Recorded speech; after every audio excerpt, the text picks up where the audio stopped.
Hey, what's up, Giants fans? Welcome to another episode of Giants Talk. I'm Cole Kuiper here with Giants insider Alex Pavlovic. Today, we're talking Team USA and the World Baseball Classic, just on the tail of the Giants facing off with Team USA in a very competitive competition.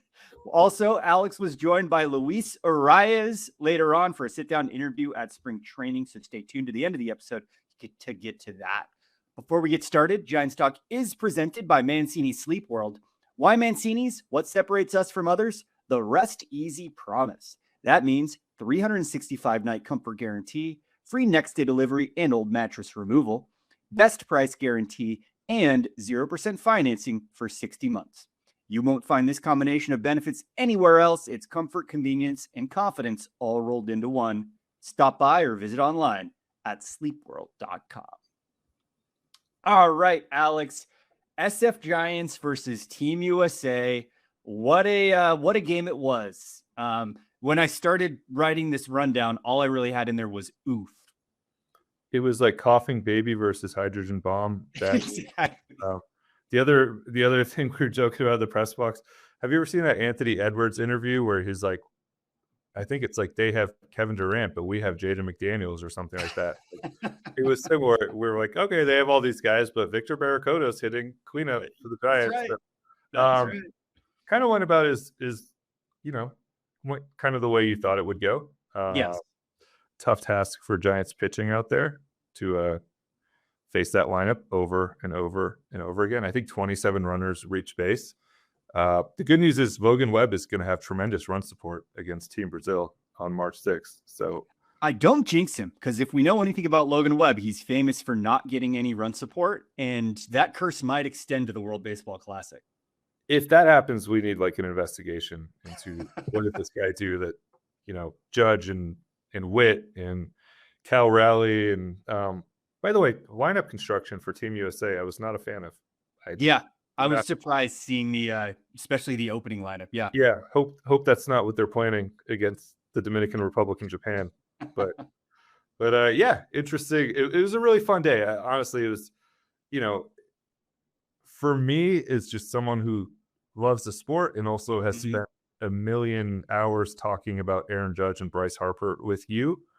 It was hilarious to see them in the same batting group or BP group at Scottsdale Stadium, going back to back. For Giants officials who were there and there were members of ownership there, probably not as funny. Yeah, a little painful, a little picking at an old wound. Yeah, probably not the way it would. By the way, all the Harper stuff that's been out there the last couple of weeks, read the franchise, people. How many people have I heard say, Harper, it was crazy to hear him say he almost signed with San Francisco. Yeah. Have you not read the best-selling novel, The Franchise, that was only dethroned on Amazon by Hockey Smut?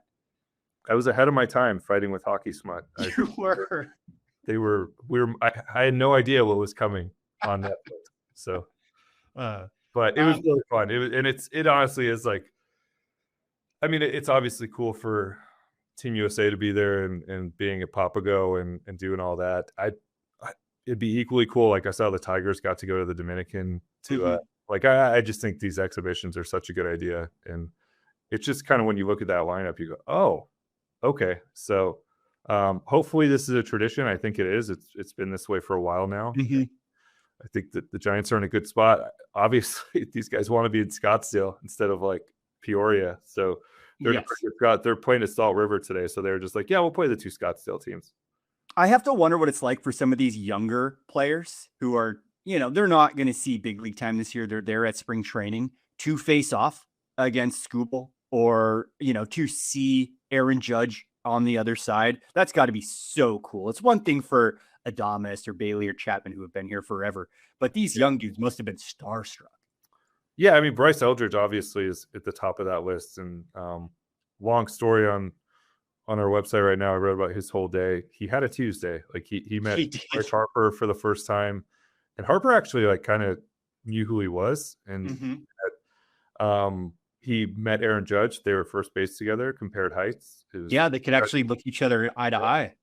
Judge had a helmet on, so it was a little unfair. But actually, thought he played well too. I mean, I know there was an error and he went 0 for 3, but really competitive at bat against Paul Skenes, and he made a couple plays defensively that just shows how comfortable he's getting. And I made this comparison on Twitter, like they're playing him further away from the bag than I remember last year, and part of that's just his improved footwork, and he's kind of over in, he's not ever going to be Brandon Belt, but his height allows him to kind of be over in Brandon Belt territory a little bit, where you're like, that guy can play way off the bag, is comfortable getting back to it because he needs 3 steps to get back to the bag. And he made a play that reminded me a lot of Belt, and also could be sneaky important if, Arraez, who's on this podcast, he's very confident about his defense, but if it's Eldridge and Arraez out there at some point this year, the fact that he cuts off some of that range could be important. So something I'm watching, I think that's one of the best things I've seen this spring, is just how much more comfortable Bryce Eldridge looks at first base than he did a year ago. And even than he did when I saw him in September. Seeing him at first and seeing him just be the spotlight of a very star-studded day at the ballpark, did we glean anything from that about opening day? Or, we've already had our opening day. It doesn't reflect the season conversation, but at least him being on the roster. It was interesting because the lineup made no sense. Barracoda was sitting 4th, and I know he's had a good spring, but then he's this year's spring training stud. He is. Eldridge is sitting like 7th or 8th, I think. And it was a little like spring training lineups do not matter at all. And I've seen a lot of tweets from people about like, oh, Willie Adames sitting leadoff or this or that. It doesn't matter at all. Generally, it's to get guys at bats. Like Patrick Bailey, especially when he's out there, they're trying to get him extra at bats because you don't want him catching too much in spring training. But that one, just 2 young guys in that position stood out a little bit. And I was trying to figure out like, why is this the way it is? And, how do they feel about Bryce currently? And then watching the game, I think I had been a little bit leaning towards the side of like, if they decide he goes to AAA, that's okay. Watching the game, and especially watching the Skenes at bat and, taking a good changeup down and then crushing a ball to center that if not Byron Buxton is out there, Bryce Eldridge has a double off of Paul Skenes. I just kind of made me think, like, I don't really see the point of him going to AAA. I get it. I get why they would do it. I just also think he needs to face the best pitching and needs to grow. And, maybe you bury him down at the bottom of the lineup during the season at the start of it, and that's part of it for him. But I just think that's the best way for him to get better. And that's kind of what I came away from. And I also think the defensive work and the fact that he has gotten so much better. Like, there's a lot of value in getting those reps in games. I also think there's tremendous value in being with Ron Washington every afternoon. And if you're going to DH that night, you spend half an hour with Wash at 2:30 and get those reps in. So we'll see where this goes with them. It's probably a coin flip right now, but something about, I think that Skenes at bat is just going to run in my head for a while, just of like, he's comfortable up there against those guys, and he wants those at bats, and should be sooner than later. I know the urgent of like what's going on this year with Bryce Eldridge is already obviously the most important, but since this is kind of a World Baseball Classic centric episode of Giants Talk, I do want to put in the quote you put online about the conversation he had with Aaron Judge. Yeah. Judge says he hopes to see Eldridge on Team USA next go around in a few years. That is so cool. Yeah. It was a meaningful moment for Bryce. And it's something he and I have talked about. Like, he wants to be in the Olympics in 2 years. That's an option. And he was, we were talking about like who the other young dudes are. And just, I'm looking at the roster a little bit yesterday. I mean, Harper's 33. And I think if Harper wants to play in the Olympics 2 years from now, or Pete Alonso wants to do that, like Harper especially gets first dibs probably. Like, he's kind of, it's weird to say about these guys now that we've spent so much time watching and covering. He's kind of like the old wise guy now. Exactly. So, but I know Bryce was kind of looking around to like, who are the other young first basemen in the game? Like, who could be options there in a couple years? So he has a long way to go, but like, these are things that he has aspirations for. And he did play on an under 18 team before. So it's something to follow with him. I mean, he definitely wants to be part of the mix for the next WBC. And again, long way to go, but there's not as many first basemen as you think. Like is like locked in first baseman. Yeah, as you would think. So he does have a shot 3 years from now to be in that mix. One note for the Team USA Giants game: I should have had Logan Webb pitch. Yeah, it might have been. Well, first of all, he's pitching, I think, in 2 days. Yeah, he's pitching tomorrow when this comes out. So, Okay. Which will be the first real game. Yeah, so he's WBC. All right, so he has to do the real one, but still, even if it was just for an inning, I don't know. It would have been so much fun to see Logan Webb face off against his boys.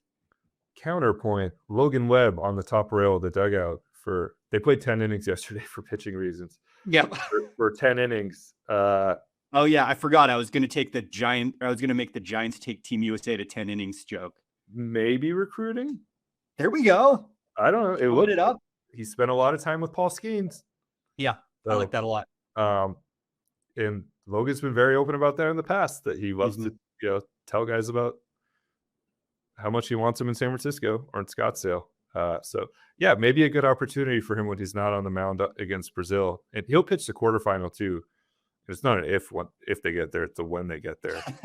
He'll pitch the quarterfinal as well. So yeah, we'll see what who he can put some little feelers out there. I like that. I always hope he's got a back pocket filled with business cards and he's just fully networking like he's at a expo event. Just a bunch of white cards with Tony's number on it or Buster's number. Yeah. Exactly. It was funny pregame. Brandon Crawford was there. Bruce Bochy was there. And they're on the dugout rail with Posey and a bunch of guys like Goldschmidt, Harper, a bunch of guys that know them came over to say hi. And then like Scooble walks over to say hi to Bochy and it's like, all right, here's Buster Posey, just saying hello. Yeah, that is such a flex. We know Scooble and Skenes are probably like not at all in the plans here. Yeah, just given how they felt about spending on pitching, but those are always funny moments. I still remember Brandon Crawford's kid playing catch with Juan Soto. Yep. You're like, you doing some recruiting over there? The youngest recruiter. Yeah. As Logan's telling everyone how great it would be to have him on the Giants are out there scoring one run on a little infield dribbler out. Yeah. So come on, guys. Don't make Logan look good. Scooble's like, I don't know about this. Yeah, I need a little more offense. And he's like, no, you don't need offense. I'm Logan Webb. We were recording this on Wednesday. The True World Baseball Classic starts on Thursday night with Taiwan versus Australia, and then USA's first game is Friday versus Brazil. And then it's just kind of like 2 weeks of mayhem from there. Yeah, I think this is one of those things where you wake up and see highlights from the night before, and you're like, oh, Jung-Hoo Lee played last night. So exactly. While I was sleeping. For a while, it's going to be that way. But it's a lot of baseball the next couple of weeks, and I'm excited about it. I love the WBC. I think it's going to be a lot of fun, and seeing some of the highlights coming out of, I think it was Santo Domingo last night, of how crazy the Dominican team was going already. Like, it's going to be fun. I will be curious to hear from listeners and Giants fans if during the 2 weeks of the WBC, like spring training just ceases to matter. Do people still keep up with and follow day-to-day games in Scottsdale, or is it just we're going hard on Team USA and then we'll check back in? Well, Cole, I will be here reporting from Scottsdale Stadium, so please continue to follow. You're not going to go catch games in Japan and report from there? If my boss is listening and wants me to go cover Jung-Hoo Lee, I will do it. But, come on. Camp will continue here. There have been 5 previous WBC tournaments before this one. Honestly, I was shocked how late this came on. I was doing my research. 2005 is when this was first proposed. They couldn't get it going until 2006. But Team Japan has won more than half of them with 3. So Team USA has to really use this year to start coming back. I know the Otani era is beginning, and with the talent coming out of Japan, it's very possible they have a stranglehold for the next few more tournaments. But this is Team USA's chance with Logan Webb on the helm. Yeah, it's a kind of a weird tournament because all these teams beat up on everybody early on, and then you get to like the quarterfinals and semis, and it starts to get more interesting. And really, I think there's 3 teams. Unfortunately, Puerto Rico, what happened with their insurance for a lot of those guys has made them probably a team you don't have to worry about. Didn't Bad Bunny offer to pay the insurance? What happened to that? Yeah, went nowhere. But there's really it's the United States, the Dominican Republic, and then Japan, as you mentioned. Those are the 3 teams that are the favorites. The United States is like the heavy betting favorite right now. I think that the weird thing about this tournament is it gets to single elimination at some point, and Logan will pitch one of those games. I think Skenes will pitch the semi, and then Nolan McLean is pitching the final if the United States gets there. I think one of 2 people who put him on a Rookie of the Year ballot last year, so I am confident in him. I think he's all right. He's very good, and people probably a good litmus test for like, do you know ball? If you were like freaked out when you saw that news yesterday, he's very good, but like you just don't know, like, is Yamamoto going to be on the other side and Ohtani out of the bullpen? So that's the challenge. Yeah, that's brutal. Yeah, it could come to winner take all, and it's like here's a rookie versus Yamamoto. So I don't know how they're worked up. I haven't seen all that yet. Maybe this is such a big deal that Yamamoto pitches on 2 days rests and just, completely overexerts himself. Giants might win the division because of their lack of Alex, behind Team USA, do you have rooting interest anywhere?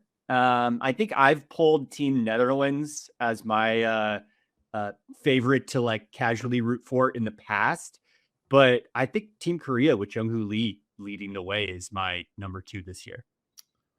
Well, my dad is from Czechoslovakia, the former Czechoslovakia, so Team Czech Republic. I went up and talked to their manager at the winter meetings when they were there, and was like, "Hey, don't get to meet a lot of people with similar background who are in baseball." And he laughed, and he was great. And he goes, I hope you wish us luck because we're in a group with they're in a really, really tough group, and they're basically, they don't even get to like pull the Tristan Beck move where he gets to play for Great Britain.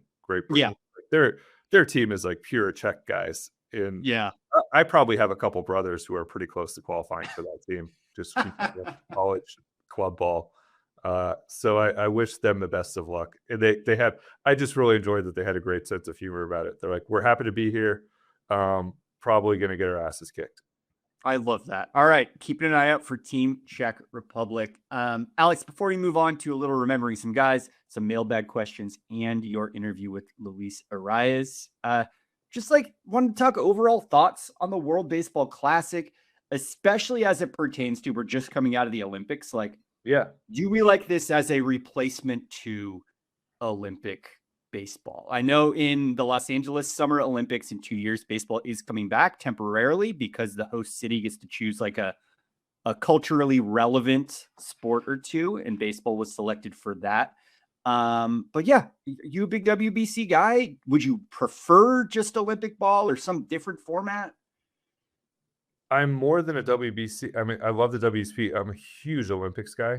And like, just, I don't know what it is. When I was a kid, I just loved the Olympics, and that's never gone away. And the fact that, I think I've talked about this here, like, difficult part of this job is a lot of it becomes work. And the fact that the Olympics is like every 4 years for every cycle, just, it's not work at all. It's just, still not. Guess what? I'm going to be really into cross-country skiing for 2 weeks. I'm not kidding. Like, I think I watched every one of that Clabo guy's races. It was very into cross-country skiing and as someone who swam growing up competitively, like, every time the Summer Olympics comes around, I'm like, yeah, I'm watching the swimming prelims. So I'm sick like that. So I'm very, very excited about the Olympics in 2 years. And you like were in college, in post-college during just the Phelps era and just feasting on swimming content. Yeah. And like, even going back to like Ian Thorpe and like, so that stuff I love. And this is all to say that I really, really hope Major League Baseball and the Players Association, which hate each other, can at least come together for the good of everything. And I think we've seen a lot of guys like Harper, again, leading the charge on this about getting baseball back in the Olympics. And John Shea had a story the other day, and I heard this last year as well, that the Giants would almost certainly get the All-Star game if that's the case, kind of keep everything in California here. Mm-hmm. So I'm really hopeful that's part of it. I just think it's really cool, and I don't think there's any harm in every 4 years disrupting the Major League Baseball season for even if it's 2 weeks in the middle of the year. Like, it's totally fine. Everyone will be okay. Give everyone a little bit of a break and send the stars. You could probably actually run this tournament. I don't know how they're going to do it with baseball in the Olympics, but you could probably run a tournament in a week. Like, in less than a week, given that these guys are very used to playing every single day at that point.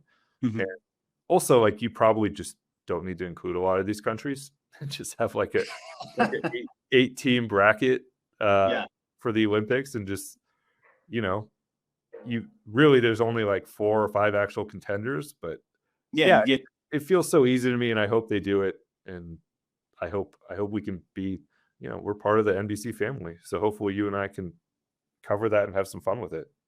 Yeah, you kind of took the words right out of my head. I love the World Baseball Classic, but it does just feel like a younger sibling to what could be a much, much cooler thing, which is the Olympics. I would love to see the guys up there with getting actual gold medals and being part of the celebrations amongst all the other winning athletes.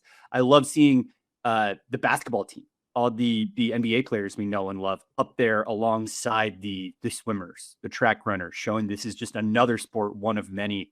Logistically, it being in the middle of the summer obviously has complications, but I think Olympics are bigger than baseball. And like you said, it would be worth disrupting the season if they had to. Yeah, just there could be 2 slots for a play-in tournament if they want other countries to participate as well. But just throw the 5 or 6 juggernauts in there, a couple of others, in speed run a tournament. If Bruce Bochy and Team France want to take a shot at it again, then go for it. Absolutely. Go for it. But I hope they do it. Honestly, you could almost run like a 6-team tournament in like 4 days. It just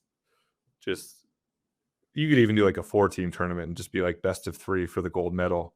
It's probably going to be United States and Japan. So I hope they do it. All these guys are here anyway. It'd be really easy. Yeah. All right. That's World Baseball Classic for now. We have more games coming up. We have a whole 2 weeks we'll be keeping track of, including Logan Webb's first appearance. So stay tuned for more World Baseball Classic talk here on Giants Talk. Let's talk about some guys to remember, Alex. The first one I would like to shout out is a player Giants fans are familiar with, who once played on our California pseudo rivals, the San Diego Padres, and called them, the Giants fans, the worst fans in the league. So shout out to Jurickson Profar, who's not doing too great. Petty Cole is my favorite Cole. Doesn't come out often. It doesn't. But Petty Cole's the best Cole. It's when players come at fans in particular, I get extra petty because only I'm allowed to come at fans. This one is, I'll often give guys a pass for the first one because a lot of times you find out that it was like someone took a cold medicine in another country, or took, there's been some infertility things over time. Back-to-back years, you lose all benefit of the doubt, and kind of just insane that I saw a good tweet where it was like he signed a 3-year deal and missed half of the first season, will miss the full second season, and the third season is the lockout. I hadn't even thought about the third year of that. He's going to play 80 games in this deal.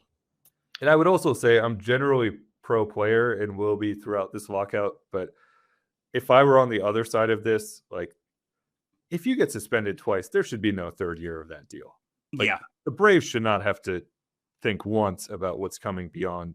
I don't know how much he's owed in year 3 or whatever, but like, that should be it. You should be done. That contract should be over at some point. What are you doing? Yeah. But Mike Yastrzemski becomes a very important player now in the National League postseason race because they're going to need as much outfield help as they can get out there. Yeah. All right. So shout out Mike Yastrzemski winning this news cycle with Jurickson Profar once again, twice in 2 years, getting popped for PEDs. Other guys to remember. How about we just go around the league and take a look at or a shout out to some non-roster invitees who Giants Talk listeners might know well. We have a lot of names here, Alex. How Yeah. do you want to digest these? So there's a spring training media guide, which is one of my sneaky favorite things of the year because I flip through it and every page has a list of NRIs, and I'm always shocked by some of these. And I didn't do that earlier this spring. I didn't see it until a few days ago. So some of this is, you've probably seen these guys in games already, but we love remembering some guys. Here's what I'm going to do. I'm going to go through this list and you just raise your hand when you want to. Oh, yeah. I want to pop in. Sure. Sure. And discuss the guy at length. Yeah. I'll start with the Reds. Junior Marte. He's in camp with them. Traded to the Phillies for Eric Miller in 2023. Sneaky good trade. John Brebbia, Colorado Rocky. John Brebbia is such a good one. Friend of the podcast. We are big Breb heads here. And just unfortunate place he had to end up, especially after being on that White Sox team as well a few years ago. Wished for a better future for him. You didn't even have to raise I was like, just go ahead. You knew that one was coming. Yeah. The Angels, it's basically all former Giants. Hunter Strickland, Sean Anderson, Donovan Walton, Wade Meckler, and Yolmer Sanchez, who was very briefly a Giant. Wow. You think I'm going to shout out Wade Meckler here, but I'm giving Sean Anderson some love for still being in the league. Yeah, it's wild that and Hunter Strickland too. Hunter Strickland from a whole different era of Giants baseball. Whole different era. The Atlanta Braves, Chad Trump and Luke. Your guy? We love Chad Trump. We do. Shout out Chad. Baltimore Orioles, Sam Huff. That's where he ended up. Nice. Remember Sam Huff. Detroit Tigers have the hard-throwing right-handers Phil Bickford and Cole Waits.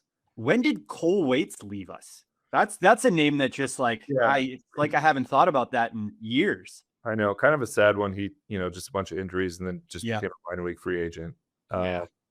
This is a good one. The New York Mets, Christian Arroyo, Mike Bellman, who was Giant for a week? Yep. And then Austin Barnes, forever a Sacramento River Cat. Good cat. We've talked a lot about Marco Luciano. I checked the stats. He's 0 for 12 currently this spring, so probably not going to be there on opening day. Okay. The Rays, your guy, Blake Sable. Blake Sable. Gabe went and picked him up. Yeah. Gabe's in Miami. Oh, that's right. Florida is Florida. Yeah. Florida's a different. I have a blind spot in Florida. Different place. And then lastly, the Nationals, Trevor Gott, who also fits on that. Trevor Gott still doing it. Yeah, still getting after it. Oh, that's fun.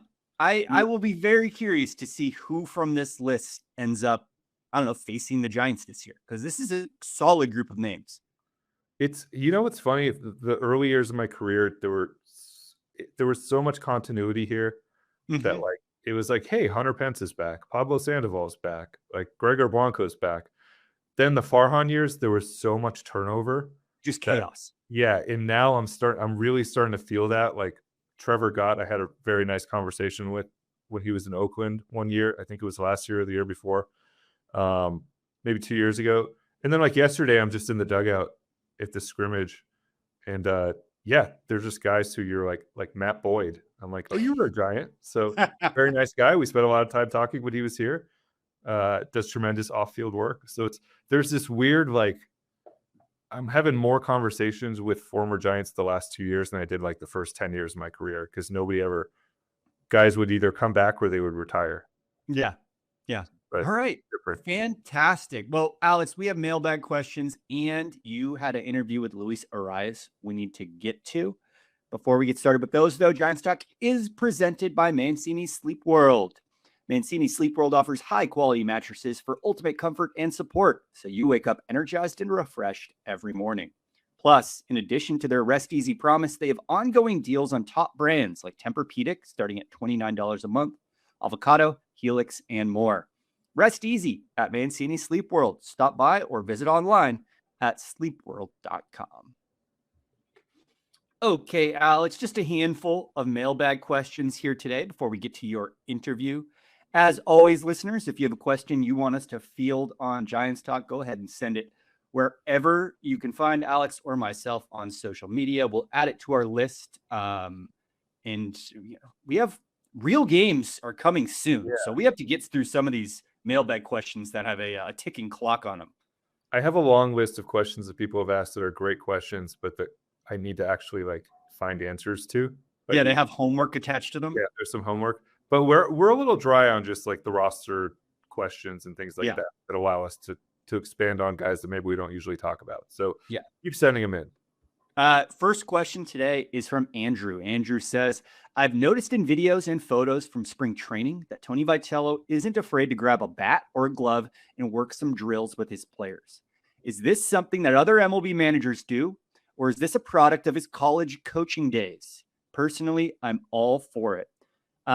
This is, I like this question because my first instinct was like, yeah, obviously managers hit some fungos to the guys. That's just part of baseball. But then I tried to imagine Bruce Bochy hitting fungos, and I just couldn't. So I've covered Bochy, Kapler, Melvin, and then Vitello. And I will say the two old guys did not participate. Yeah. Nor should they. They probably did. I'm sure Bruce Bochy did in 1998. But the two young guys, Gabe was also very active, and Gabe would throw BP. He would take, help out at first base. He'd be all over the place. I think Tony's more active than he is. Tony hits a lot more fungos than he did.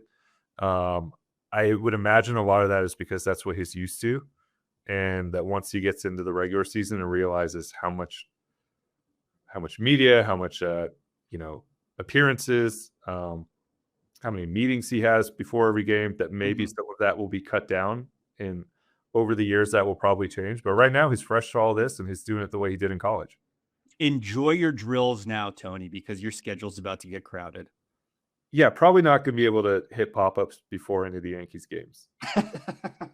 But yeah, right. He's been very active right now, and also just active in like kind of a different way. I've watched a lot of other coaches too over the years, and like just active in a different way, moving around in a different way, and like picking up broken bats and things like that. Just that you don't. I think he's still in college mode. I'm trying to think. Have you sat and just watched an expert lifelong coach drop like ground balls to someone and see how casual and like they can turn and have a conversation with someone without even looking at the ball and bat and just beeline these balls it is so cool to watch. I don't know, warm-ups done by a longtime coach. It is. Yeah, again, we always say like come to Scottsdale, like come and watch a workout and just watch like a Ron Wotus type hit. Exactly. Hit grounders. And it is almost like they're a pitching machine. And you just don't. And those guys too, like Wotus is like glued to his fungo. Like he doesn't go anywhere without it. Those guys, it just becomes like it's like grab your cell phone, grab your fungo. So those guys, the lifers, it's different. Yeah, it's such a skill set. Will asks, it seems like we have several pitchers who have made big velocity jumps this offseason. Is that a byproduct of the new staff, or is that their own personal programs that they are following? So this is a tricky one because on the one hand, I'm checking every, velocity reading, and I'm partially responsible for like a lot of the when it's like, oh, Wisenhunt's 97 now and things like that. A lot of the new hype. Yeah. On the other hand, I do think there's some hot guns here. And okay. It's just some of the readings, like Hauser was 96.5 yesterday, which is basically like the best velocity of his career. On March 3rd in a scrimmage. I know it was Aaron Judge on the other side, but like some of these feel like a little bit hot.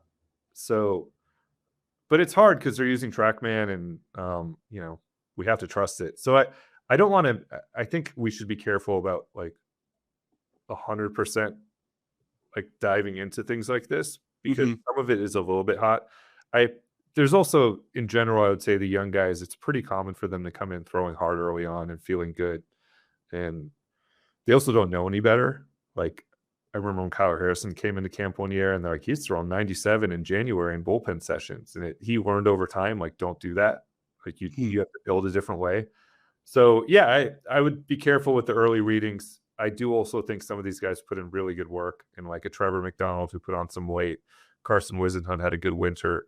Some of these guys did real tangible things to try to tap into an extra tick or two. So it's a little bit of everything. It's not the end all be all, but there's been some good work here. And I'm sure the coaches helped a little bit. I haven't heard that specifically. I've heard more about like pitch grip stuff. Like if you see someone throwing a new cutter, it's a 100% chance that Christian Wonders gave him that grip. So more of things like that. You talking about the gun being hot there made me just think, just a few days ago, me and my dad were having dinner and the combine was on, the NFL combine. It'd be cool if they could do some kind of January non-roster invitee combine in Major League Baseball. Get accurate guns, see who's throwing what, and then you can get scouted to get an invite to Scottsdale or wherever. Yeah. If there's like a track, yeah, I'd like to watch guys run the 40. Yeah, exactly. If there's like a TrackMan expert who listens and could explain to me why these all feel a little bit hot. And I know in the past it was easy down here to be like, yeah, you go to that ballpark, it's you should start bringing your own gun. That would be very cool. You can the Pavlovic gun said that was 97. Me just roasting behind the plate for 2 hours. So back when people take for granted how much is available to us now. I remember my first couple years doing this. Remember Barry Zito's velocity was always like the biggest deal in camp early on, and for him in general. I remember sitting down at Camelback Ranch, which is facing the sun. It's basically like on the sun, and sitting in scout section and sitting behind a scout so I could see his radar gun after every Zito pitch. Oh, wow. And went back into the press box, and Henry Schulman was like, "What are you doing? Like what?" And I'm like, "I was taking Zito's velocity." And he's like, "It's way too hot out there to be." But that was when I was young and dumb, and we didn't have any info, and you literally had to go like sit behind the scout to. Yeah. I own a pair of binoculars that I bought so I could look at scouts' guns at Scottsdale Stadium. Like, wow. That's how we used to do it. Wow. Now we just see it on our phone. The times they are a changing. Yep. One more question here before we get to Luis Arraez. Kevin says, it seems to me that the position player battles in camp are possibly shaking out differently, with guys like Barakoto, McRae, and Basabe having standout springs. Would it be too much to say that McRae is the new front runner for the fourth spot in the outfield, or is it even possible Barakoto could grab that spot? Two questions here. I'm going to answer them separately. The Barakoto stuff we've had fun with. Like, everyone needs to also remember it's spring training, and I think I'll give you a homework assignment. Like, we need the spring all-stars. The list has been started, and I will have it ready for an upcoming episode, because spring all-stars is a great sobering way to look at stats of a guy like Barakoto and be like, oh, he's in company with a lot of no names. Yeah, and I don't want to take away from him. He's 24 years old. He's had a good spring. A lot of this looks like pure talent. And I watch him take BP, and I'm like, there's a ton of power there. So I'm not taking away from him at all. I'm just saying, like, if you start thinking like, him or Gerard or him or Matos, or like, that's the wrong question to be asking. Like, it's a whole different situation. Now McRae, I find fascinating because I think he looks like a different dude. And we know the skill set. We know the outfield defense. We know the speed. I think he's having much better at bats this spring. Like, the issue for him is always just going to be, can you put the ball in play? And I think he's doing a better job of that. He had an at bat yesterday during the scrimmage where he ultimately grounded out to first. But a year ago, I think that's maybe a strikeout. And the ground out to first, if it had been 2 feet in either direction or a little bit slower, I think he beats it out and he's on base. He's just because he's so fast. So I don't want to say he's a front runner for anything right now because there's a lot of guys in that mix, but I'm just watching him for the next couple of weeks because he really fits in a lot of ways for this roster, especially if you have an Eldridge on the team, if you have Encarnacion on the team potentially. Like, you have that speed off the bench. You have, remember his throw last year? Like, you have the defense off the bench. You have a true center fielder. In a lot of ways, it's a similar package to Drew Gilbert. Just Drew's that has a much better eye at the plate, but I think Grant has more power as well. So someone I'm keeping an eye on. I think he's quietly just had a very good spring. And I was sitting yesterday with Bags and we were watching him, and Bags made a good point too. Like, he's such an energetic, fearless player as well. And we always talk about Drew in that way, but I think McRae's very similar. Just as he's not biting anybody's jersey, but that's what I was going to say. Drew gets extra eyes because he goes insane in the dugout. But on the field and in terms of the energy he plays with and the passion he plays with, I think he fits a lot of what Tony will want as well. So I'm glad this was brought up, and I just think he's someone really worth watching the next couple of weeks because he's looked very good to me the last couple of weeks. Yeah. All right, there's our mailbag questions for the day. Let's kick it to Alex interviewing one of the newest Giants, Luis Arraez. Alex, anything we need to know going into this? Have you met him before he joined the team? He is off at WBC now, I believe. Yeah. Team Venezuela. He is. Look, a lot was made of his signing. It was a real lightning rod moment. I think we compared it to the Belt Wars, but it's quieted down. I think he's just quietly been putting the work in at second base. And we talked a couple weeks ago. We did talk about second base and some other things, and I think he's been a great fit in the clubhouse. I've heard good things. You know, we have this little pipeline of like beat writers, and you get a text every once in a while, like, "Watch out for that guy." Or I've heard very good things from people who have covered him in the past and the way he fit in with teams. So enjoyed sitting down with him. I hope people get to know him. You know, as with all these, get to know this guy a little bit better, just like we had Bader and Davidson and Harbor and some of these new faces. And then also, you know, just a reminder as an outro here before the interview, like we have a lot more coming. So subscribe, watch, leave 5 stars, all the things Cole usually tells you to do. Do them all. You know them by now. We don't have to tell you. Do them all. Yes. And I know we always talk about my YouTube page. We also put these interviews fully on the NBC Sports Bay Area YouTube. So for people who want to watch these guys as well, all of that is coming the next month too. All right. With that, here is Alex with Luis Arraez. Luis Arraez, first of all, welcome to San Francisco. What's this first week been like for you in the clubhouse? Thank you for the opportunity to come here and then do the interview. And great, man, great. It's fun, especially to be around with those guys, Robbie, Boer, Adames, all those guys. They welcome me here, and I'm really excited. You said the other day it was really important in the offseason that you play second base, and you had offers elsewhere to do other things. Why was it so important for you to be a second baseman this year? Man, it's my natural position, you know. So when I signed with Minnesota, I signed in like a shortstop, and then my first year like a pro in DR, that was my base. So and now I got the big opportunity to go and then come here and play second and then try to go there and enjoy, man. So San Francisco gave me a big opportunity, so I need to go there and enjoy. What are you most focused on as you try to improve defensively this spring? I just want to make sure double play with Willie. I can't wait to go there and have fun with him, especially I have a really good coach, Rob Washington. It's gonna be part of my year, if I can say that. But Rob, we there he's there every day for me, and I think for the players, for coaches, for everybody. He's one of the best coaches in the league, and I'm glad he's here with me. I saw the first day he had you back there, puts the towel down, he's ready to go with you for 20, 25 minutes. How big of a difference do you think it's going to make just spending every day with Ron? Just create routines, man. Just do the routine, just apply. If he says something, I'll go there and do it, you know, because he just want to teach me, and I will listen to him, man. I will listen to him and to try to get better every day. You said the other day the concussion you had last year, it kind of impacted you a lot. I didn't realize it was so early in the season. Yeah. The rest of the year at the plate, was that part of the deal for you, or? Way different. I don't feel 100%. It's not an excuse, but last year I feel a little weird because a lot of headache, a lot of dizzy, but I want to say thanks God I'm here now, and then it's a new year.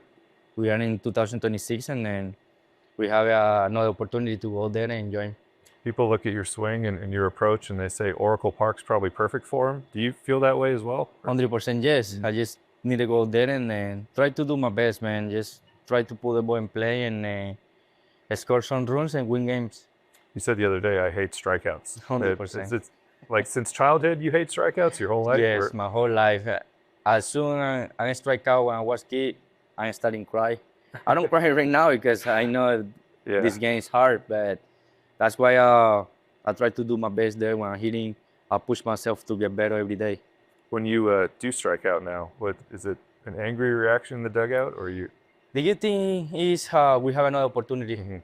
I don't want to get strike out, but we face a lot of nasty pitchers, you know. And then if they like Robbie strike out me one time and say, okay, he's a good pitcher. He's a nasty pitcher. Yeah. And I'm glad I play with him now. But I know I have another opportunity to go there and then try to get damage. And then, man, we just need to go there and have fun.